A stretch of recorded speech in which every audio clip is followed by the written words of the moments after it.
This week we are talking about creating support systems and active learning and listening. This is one of my favorite topics because that's one of the things I'm about is connection. Connection to yourself, to your goals, to people around you, and to your own success.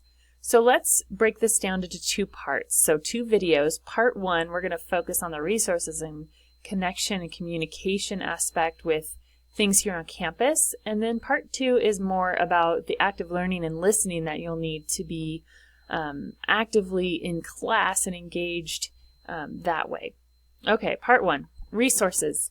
There are many different ways to access the resources that you will be learning more in depth about in your assignment this week. I'm going to show you those resources so you know where to look, and one of those places is in the Canvas classroom environment in the modules area under helpful tips and resources handout area. You will find this handout, and it's just kind of a quick list and location guide for the on-campus academic resources. The second place, and probably the most easy to access, is this Columbia College website.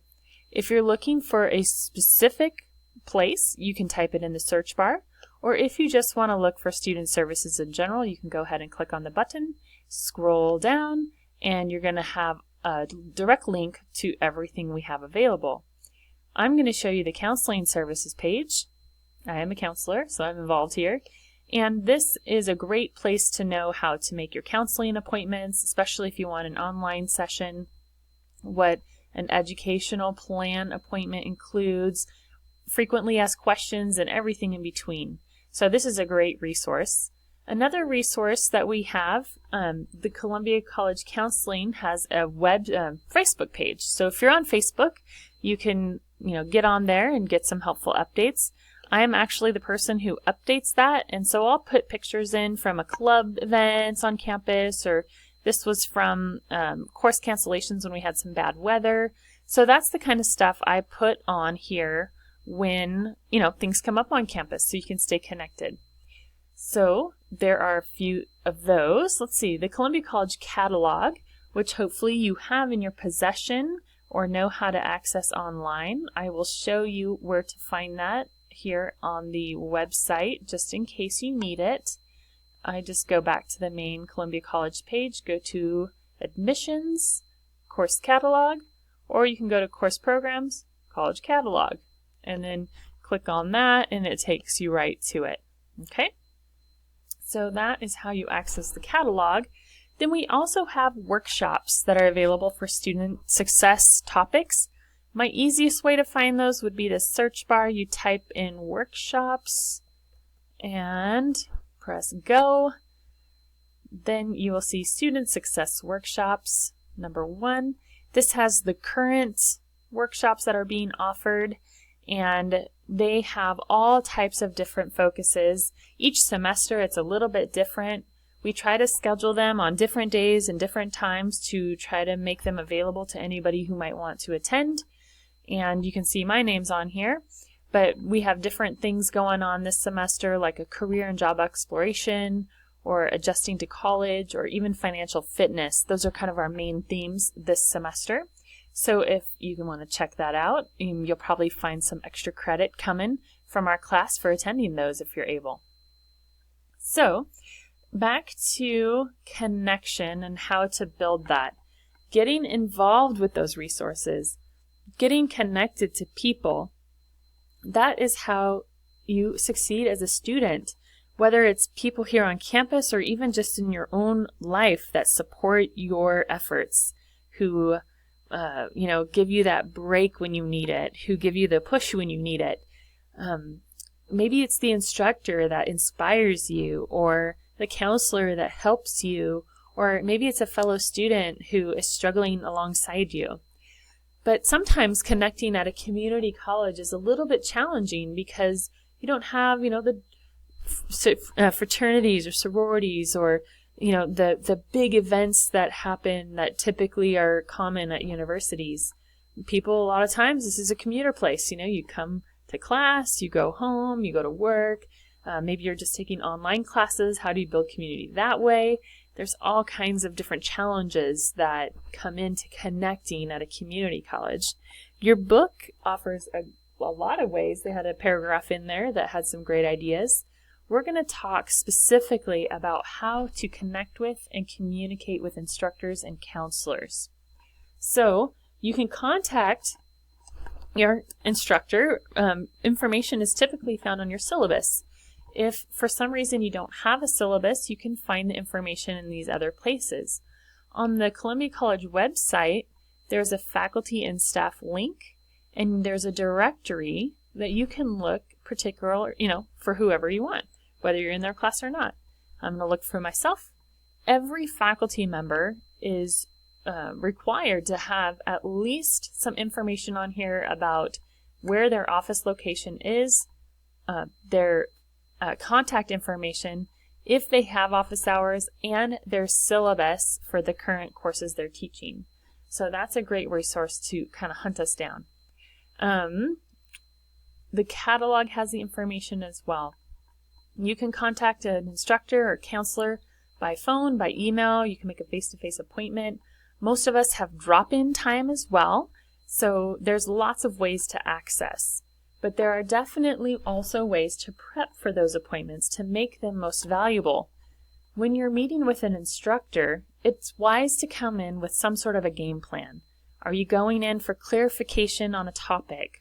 Or maybe you do an outline of your paper or your research project, and you meet with the instructor to ask, am I on the right track? Or is there any information you can provide that I haven't found? Maybe you know of a book or a resource that I can use in my research. Oftentimes the instructor is happy to help with that and can direct you in a very positive manner, or help expand on the information they're providing in class and give you some more clear instructions so that you can understand the concepts that you need to know. With a counselor, you're looking for some different things. You may be looking for some help with, success tools in general. Maybe it's not going well in a particular class and you want to help figure out why. Maybe you need to figure out what classes you need to take next semester. It's really important to know what you want. What goals do you have? How many classes can you take each semester? What's your work schedule like? Those kinds of things can help us determine what best might work for you in those counseling needs, in those counseling appointments. And then, of course, you learn from your educational planning assignment what is needed to prep for that appointment, and I just wanted to put it here to remind you. Student email is a great way to communicate with instructors, and all of the communication from Columbia College that we do will come from your student email address. So you've got to make sure that's activated, and you've got to keep it active. And what I mean by that is physically logging in, because if you don't and you just forward it to a personal account or Gmail account or something, that doesn't count as logging in, and it will deactivate your account, and then you're not going to receive the messages that you need to keep your financial aid going or receive important announcements from instructors. Financial aid also has a privacy blocker on their communication, and so it won't forward. So you got to make sure you log in to make sure you have all of your forms turned in that are needed to verify your aid. Or if they have any questions, they get answered right away. Instructors will use your student email. We have a great tool called a student email blast, which we can send out a message to the entire class at one time, like if we're sick and can't make it in and we're canceling class, or maybe we have a change in an assignment and want to let you know. And then early alerts are tools for instructors to let you know that, hey, we're concerned about your success in this class and we want you to know it.